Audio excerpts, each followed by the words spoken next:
आपला भारत देश 15 ऑगस्ट 1947 साली स्वातंत्र्य झाला आणि जसं आपल्या सर्वांना माहिती आहे की नाही का 26 नोव्हेंबर 1949 रोजी संविधान पूर्णपणे बनवण्यात आलं होतं डॉक्टर बाबासाहेब आंबेडकरांकडून.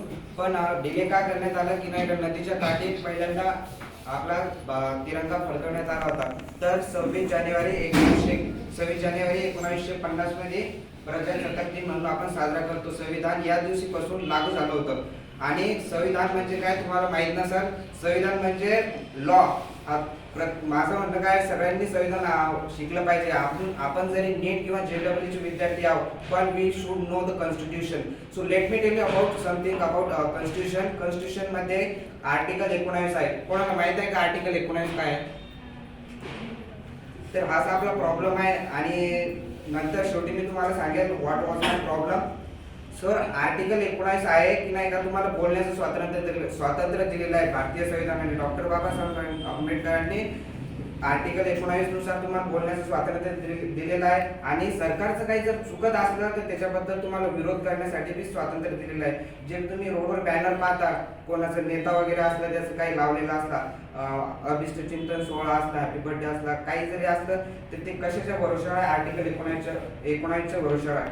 आणि जर तुमचे राईट्स कोणी जर चिरून घेत असलं तर तुम्ही नाही का त्या आर्टिकल 32 नुसार नाही का सुप्रीम कोर्टामध्ये न्याय मागू शकता. सो तुम्ही नाही का संविधान शिका. मला एवढंच म्हणायचं आहे, जरी आपण नीट किंवा JEE चे विद्यार्थी असलो तर we must know the constitution. भारतातल्या प्रत्येक व्यक्तीला संविधान माहीत पाहिजे. संविधानातले जे कलम आहेत ते माहीत पाहिजे, कारण दॅट्स अवर राईट्स. आणि डॉक्टर बाबासाहेब आंबेडकरांनी ते कोणालाच भेट नव्हती, कारण त्यांना लॉ माहीत होते.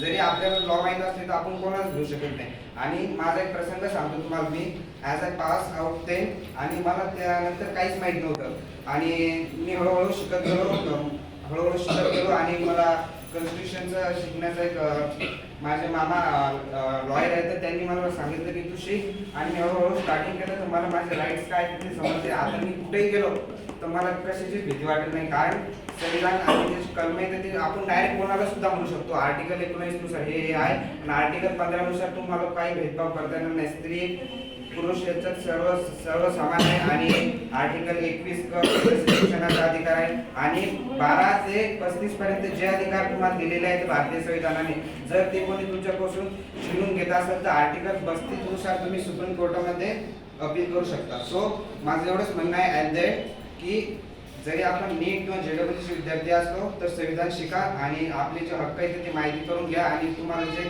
सरकारकडून स्कीम वगैरे मिळत आहेत त्याचा लाभ घ्या. So thank you.